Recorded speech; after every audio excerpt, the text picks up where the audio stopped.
Hello students, मैं राकेश कुमार एक बार आपका फिर से स्वागत करता हूं vision science coaching classes Kishanganj renewal के अंदर। तो देखिए फ्रेंड्स, जो हमारा टॉपिक चल रहा था वह था आपके मानव श्वसन तंत्र, और हमने मानव श्वसन तंत्र को आपके तीन भागों में डिवाइड किया था: ऊपरी श्वसन तंत्र, निचला श्वसन तंत्र तथा श्वसन मांसपेशियां। हम आपके ऊपरी श्वसन तंत्र तथा निचला श्वसन तंत्र का अध्ययन अपनी पिछली क्लासों में कर चुके हैं, और जो आज की क्लास में अध्ययन करने वाले हैं वह है आपके श्वसन मांसपेशियां। क्या मेरे प्यारे विद्यार्थियों, तो आज का हमारा चर्चा का विषय रहेगा वह है श्वसन मांसपेशियां। श्वसन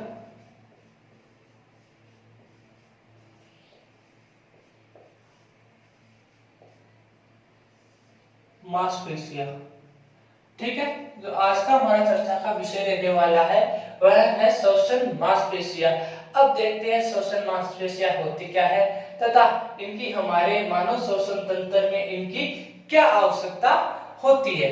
देखो, जो हमारी मांसपेशियां होती है, श्वसन मांसपेशियां होती है, जब हम फेफड़ों के द्वारा वायु का आदान प्रदान करते हैं, मतलब हम फेफड़ों के द्वारा बाहरी वातावरण से गैसें लेते हैं, जैसे ऑक्सीजन ली और O2 को CO2 को निकाल दी, ठीक है। तो इस आदान प्रदान के लिए हमें कुछ मांसपेशियों की आवश्यकता होती है, और ये मांसपेशियां करती क्या है, ये इस क्रिया को सरल बनाती है। मतलब कि जो आपका फेफड़े भारी वायुमंडल से आपके आदान प्रदान करते हैं गैसों का, इनमें वह मदद करती है। अब जो आपकी मांसपेशियां होती है वह आपके मुख्य रूप से जो मांसपेशी होती है वह होती है आपके मध्यपट। क्या? जो आपके मुख्य रूप से मांसपेशी होती है वह होती है मध्यपट, जिसे हम इंग्लिश में आपके डायफ्राम बोलते हैं। क्या? जिसे हम इंग्लिश में डायफ्राम बोलते हैं। जो आपका मध्यपट व डायफ्राम होती है, यह आपके मुख्य श्वसन मांसपेशी होती है।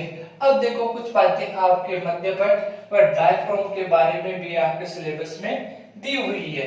जो आपका मध्यपट और डायफ्राम होता है, यह एक कंकाली पेशी से बनी हुई संरचना होती है। किससे बनी हुई संरचना होती है? यह एक कंकाली पेशी से बनी हुई संरचना होती है। कंकाली पेशी से बनी हुई संरचना होती है। तथा डायफ्राम की आकृति कैसी होती है? इसकी आकृति एक पतली चादर नुमा होती है मेरे प्यारे विद्यार्थियों। जो आपका मध्यपट या डायफ्राम होता है, इसकी जो आकृति होती है वह पतली चादर नुमा, पतली चादर नुमा संरचना होती है। आपकी जो डायफ्राम की संरचना होती है या इसकी जो आकृति होती है वह पतली चादर नुमा होती है। और ये किसकी, डायफ्राम किसका बना होता है? ये आपके कंकाली पेशी का बना होता है, ठीक है। अब देखते हैं मध्यपट या डायफ्राम की हमारे शरीर में स्थिति कहाँ पे होती है, ये कहाँ पे स्थित होता है। जो हमारा मध्यपट और डायफ्राम है, ये हमारे वक्ष स्थल की सतह पर पाया जाता है। कहाँ पे पाया जाता है?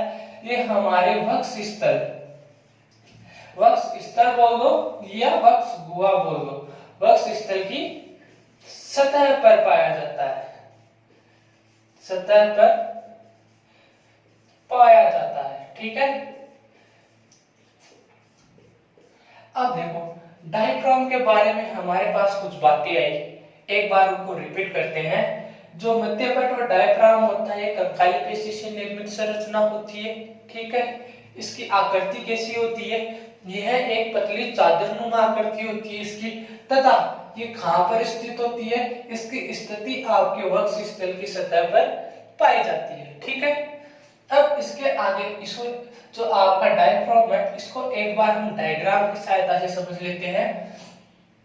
ये आपकी श्वसन नली आ गई, ठीक है। ये आपकी प्राथमिक श्वसनिका हो गई, ठीक है। इसके आगे ये आपका दाहिना लंग्स, ये बायां लंग्स, ठीक है। ये आपके पिंजर या रिब्स हो गई, पिंजर या रिब्स हो गई, ठीक है। अब इसके नीचे जो ये संरचना पाई जाती है इसकी सतह पर, इसे ही हम मध्य पट या डायफ्राम बोलते हैं, ठीक है। अब इससे आगे देखो, अब आपके इस डायफ्राम के अंदर आपके दो संरचना पाई जाती है, कौन कौन सी, इधर देख लो। एक होती है आपकी संकुचन और दूसरी होती है आपकी शीतलन।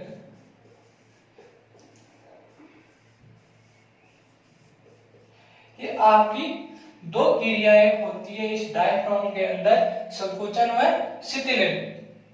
अब देखो ये डायफ्राम क्या करता है, जब ये आपके संकुचित होता है या संकुचन होता है, तो जब आपका डायफ्राम है ये आपके इस तरह ऊपर की तरफ चला जाता है, जिसके कारण क्या होता है, जो आपके फेफड़े होते हैं वह बढ़ जाते हैं या फूल जाते हैं, या हम कह सकते हैं एक तरह से इनके आकार में आपके क्या होती है, वृद्धि होती है। क्या होती है, इनके आकार में आपकी वृद्धि होती है। आकार में वृद्धि होती है तो इनका वॉल्यूम जो आयतन होता है वह भी बढ़ेगा, ठीक है। फेफड़ों के आकार में आपकी वृद्धि हुई तो इसका वॉल्यूम जो आयतन है वो भी बढ़ेगा।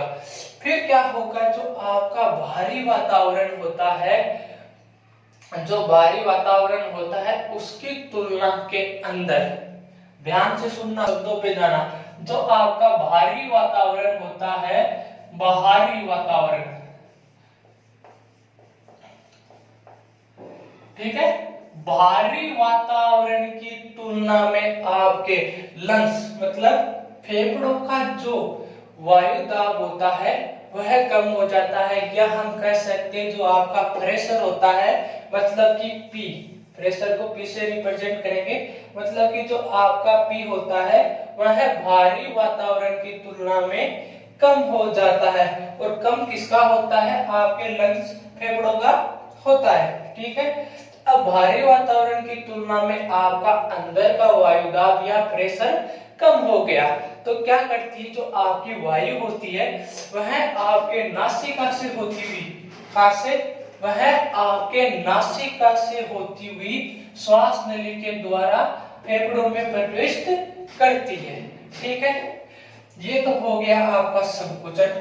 और जब इसमें शीतलन होता है तो ये ऐसी थी, अब शीतलन होता है तो यह आपके जो शीतलन होता है तो यह आपके एकदम सीधी फ्लैट हो जाती है, ठीक है। जिससे क्या होता है, भारी वातावरण की तुलना में अंदर का प्रेशर ज्यादा हो जाता है तथा आपके वायु पुनः उसी मार्ग के द्वारा बाहर निकाल दी जाती है, ठीक है। अब देखते हैं इसको डेफिनेशन के रूप में, ठीक है। अब हम इसको देखते हैं अपने डेफिनेशन के रूप में।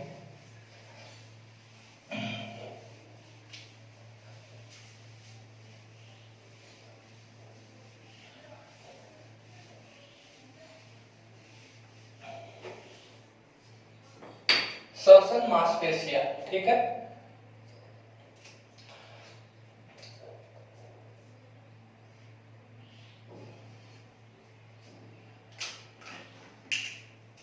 श्वसन मांसपेशियां,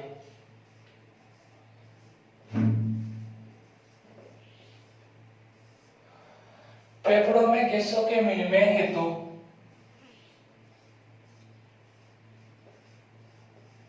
फेफड़ों में गैसों के विनिमय हेतु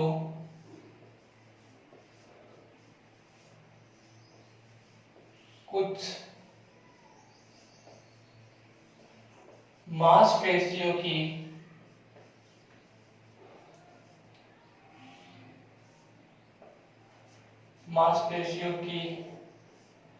आवश्यकता होती है, मांसपेशियों की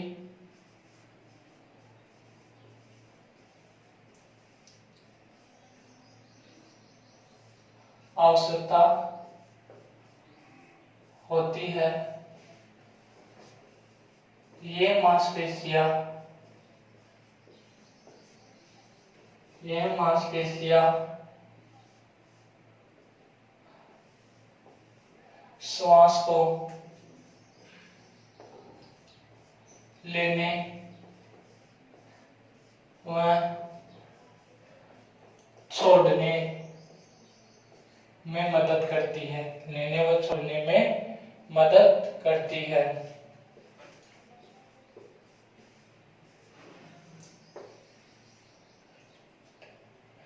और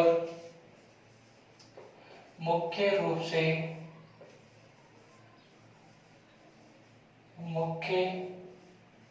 रूप से श्वसन के लिए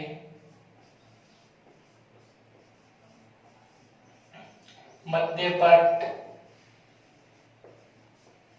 या डायफ्राम उत्तरदायी होता है।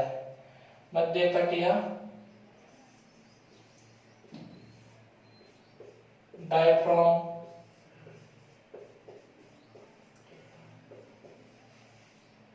उत्तरदायी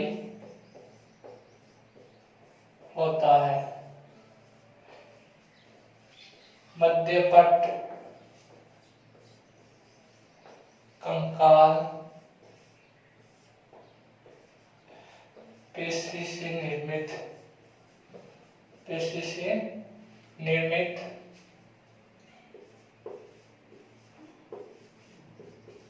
कंकाल पेशी से निर्मित वह एक पतली चादरनुमा संरचना होती है। निर्मित वह एक पतली चादरनुमा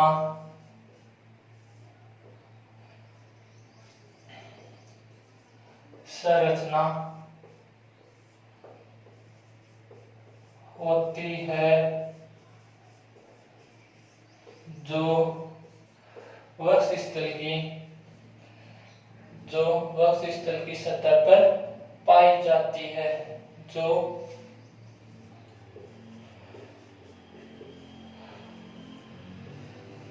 वक्षस्थल की सतह पर पाई जाती है। ठीक है, जो आपके वक्षस्थल की सतह पर पाई जाती है। मध्यपट में, इसके बाद में देखो, मध्यपट में संकोचन से वायु नासिका से होती हुई, मध्यपट में संकोचन से वायु नासिका से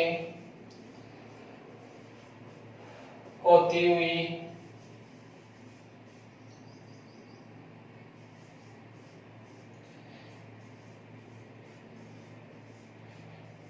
फेफड़ों में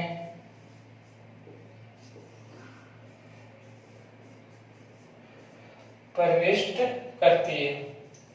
कहाँ पे करती है? आपके फेफड़ों में प्रविष्ट करती है तथा शीतलन से वायु फेफड़ों से बाहर निकलती है तथा शीतलन से वायु फेफड़ों से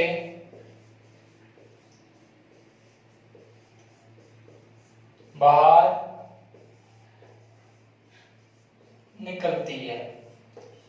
ठीक है, आपके शीतलन के समय आपकी वायु क्या होती है? फेफड़ों से वापस बाहर निकल जाती है। एक बार इसको वापस रिवाइज कर लेते हैं।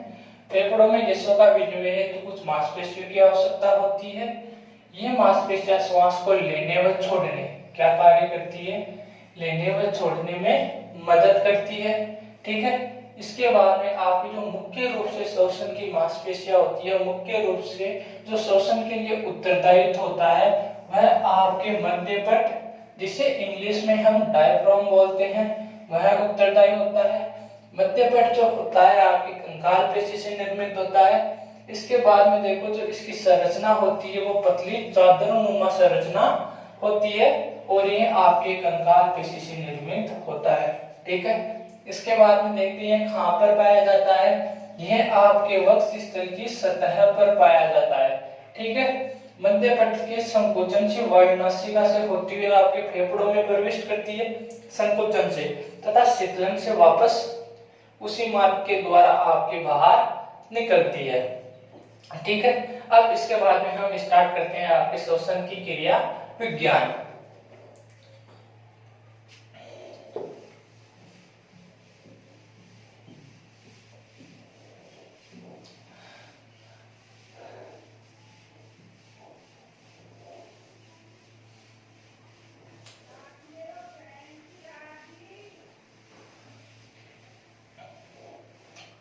अब देखते हैं हम श्वसन का क्रिया विज्ञान या श्वसन की क्रिया विज्ञान।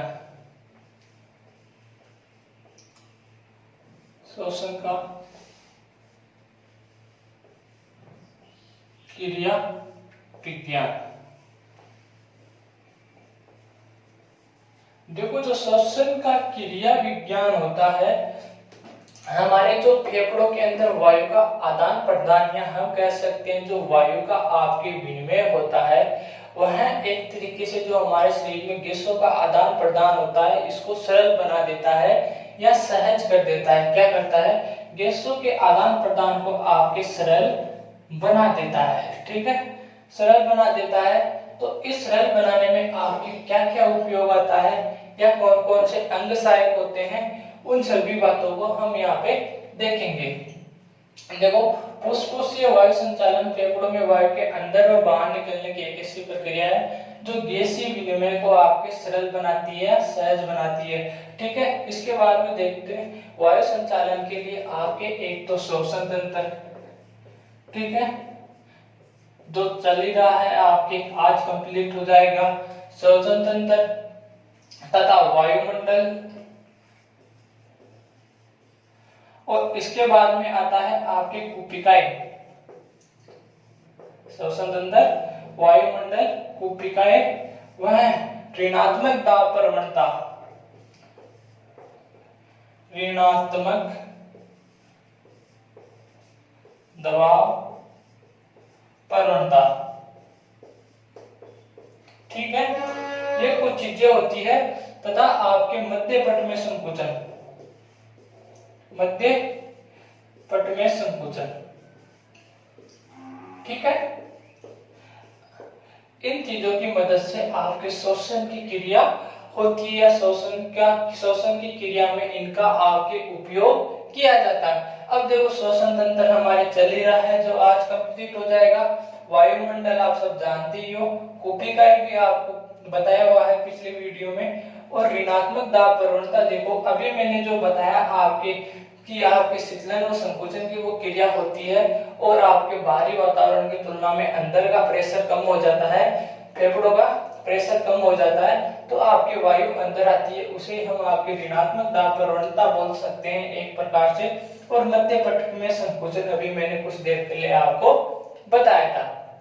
अब इसमें जो मेन चीज होती है वो देखो, आपका जो श्वसन होता है वो आपके दो प्रकार से होता है, या हम कह सकते हैं इसको दो भागों में बांटा गया है। कैसे भी कर लो, जो आपका श्वसन होता है ये आपके दो प्रकार से होता है, एक होता है बाह्य और दूसरा होता है आंतरिक।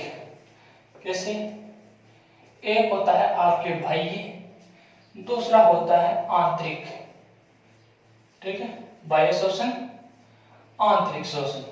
जो बाह्य श्वसन होता है आपके, ठीक है, बाह्य श्वसन होता है यह है आपके वायुमंडल, फेफड़ों, मतलब कि वायुमंडल से वायु ली हमने या गैस ली O2, वो फेफड़ों तक आ गई और फेफड़ों से वापस हमने वायुमंडल में छोड़ दी।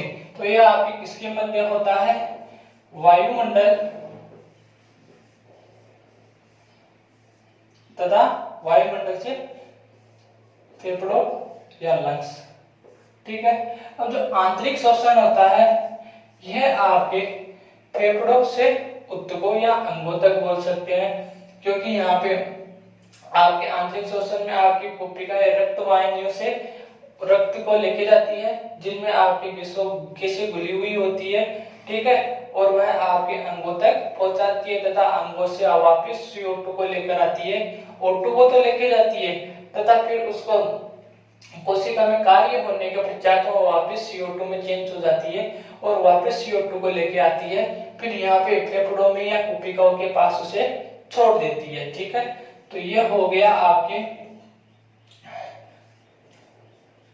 फेफड़ों से अंगों या ऊतकों तक कर सकते हो, अंगों या ऊतकों तक, ठीक है। बाह्य शोषण वायुमंडल से फेफड़ों तक, आंतरिक शोषण फेफड़ों से अंगों व ऊतकों तक, ठीक है। अब देखते हैं इसे भी हम डेफिनेशन के रूप में।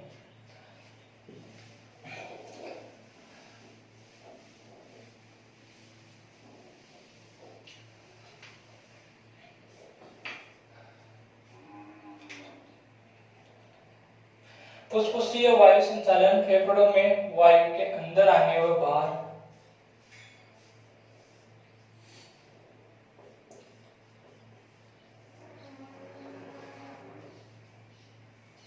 फुसफुसीय वायु संचालन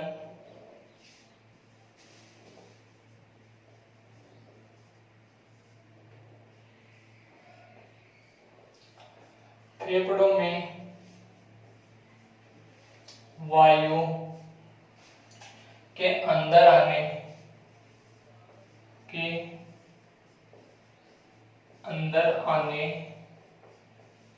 व बाहर निकलने की एक ऐसी प्रक्रिया है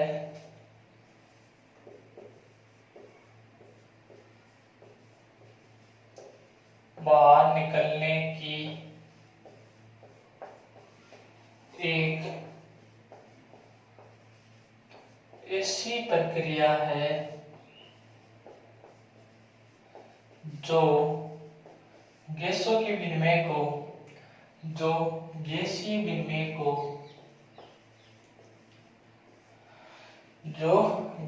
विनिमय को सजग बनाती है, गैसीय विनिमय को सजग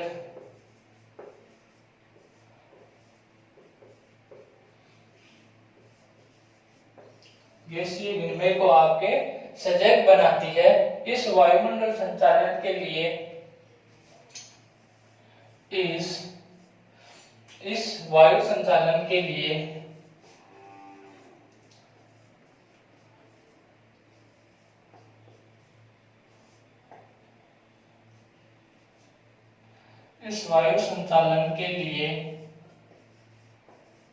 श्वसन तंत्र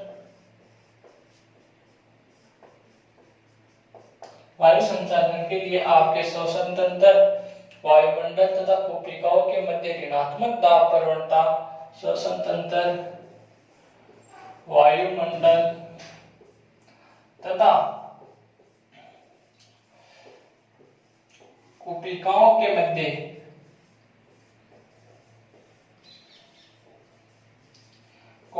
के मध्य ऋणात्मक दबाव प्रवणता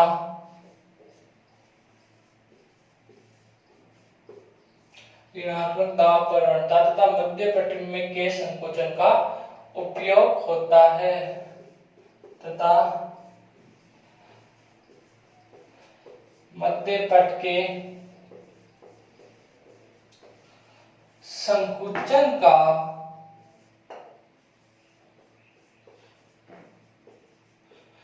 उपयोग होता है, मध्यपट के संकोचन का उपयोग होता है। इस कारण वायुमंडल से अधिक दबाव वाली वायु फेफड़ों में प्रविष्ट करती है और इसी कारण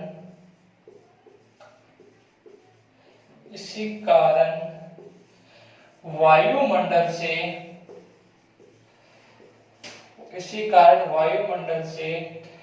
अधिक दबाव वाली वायु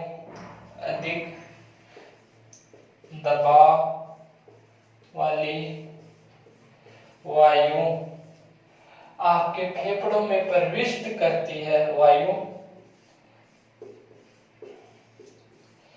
फेफड़ों में प्रविष्ट करती है या फेफड़ों में प्रवेश करती है, प्रविष्ट करती है।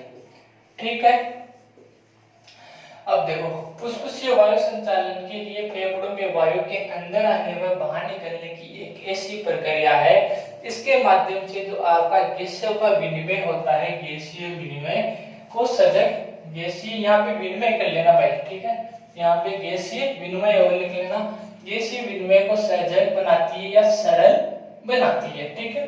इस वायु संचालन के लिए श्वसन तंत्र, एक तो श्वसन तंत्र चाहिए, वायुमंडल ऑक्सीजन लेने के लिए कोशिकाएं तथा उनके मध्य ऋणात्मक दाब प्रवणता, ऋणात्मक दाब प्रवणता जो भी मैंने बताया था वो प्रेशर वाला आयतन बढ़ जाना, ठीक है, वही वाला है ऋणात्मक दाब प्रवणता तथा मध्यपट के संकोचन का उपयोग होता है।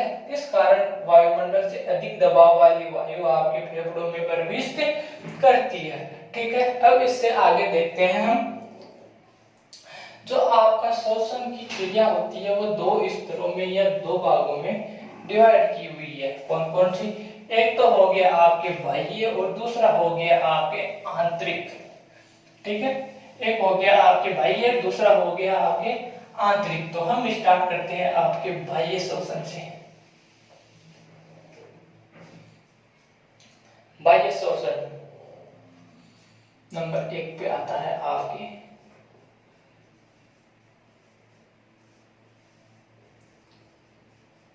बाह्य श्वसन। ठीक है। इसमें गैसों का विनिमय हवा से भरी कोशिकाओं तथा केशिकाओं,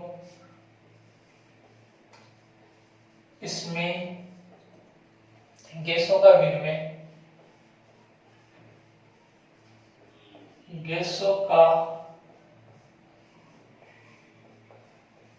विनिमय हवा से भरी कोशिकाओं,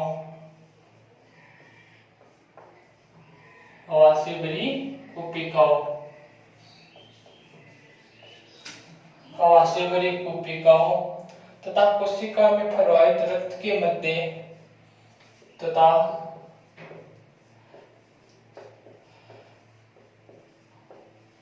कोशिका में प्रवाहित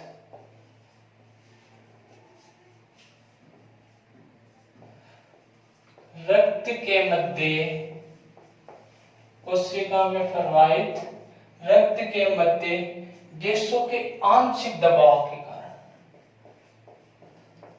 गैसों के आंशिक, गैसों के आंशिक दबाव के अंतर के कारण होता है, आंशिक दबाव के अंतर के कारण होता है। ठीक है। ये हो गया आपके बाह्य श्वसन और दूसरा होता है आपके आंतरिक श्वसन।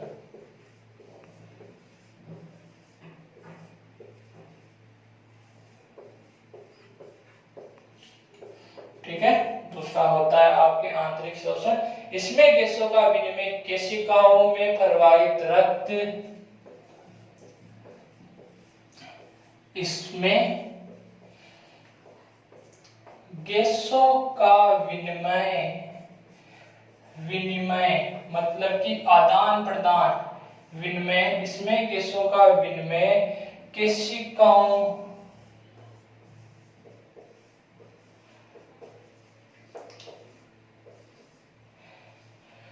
केशिकाओं में प्रवाहित रक्त तथा उत्तकों के मध्य विसरण, केशिकाओं में प्रवाहित, केशिका में प्रवाहित रक्त तथा उत्तकों के मध्य तथा उत्तकों के मध्य इसमें गैसों का विनिमय केशिकाओं में प्रवाहित रक्त तथा ऊतकों के मध्य विसरण के माध्यम से होता है। ऊतकों के मध्य विसरण के माध्यम से होता है। विसरण के माध्यम से होता है।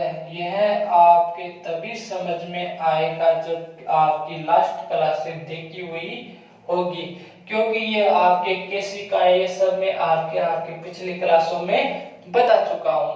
तो यहीं पे आपका जो बाह्य शोषण होता है वो भी समाप्त होता है, आंतरिक शोषण होता है वो भी समाप्त होता है, और इसी के साथ हमारा शोषण तंत्र भी समाप्त होता है। नेक्स्ट क्लास में हम कंटिन्यू करेंगे। आपको क्लास अच्छी लगी हो तो लाइक एंड सब्सक्राइब करना ना भूलें। धन्यवाद।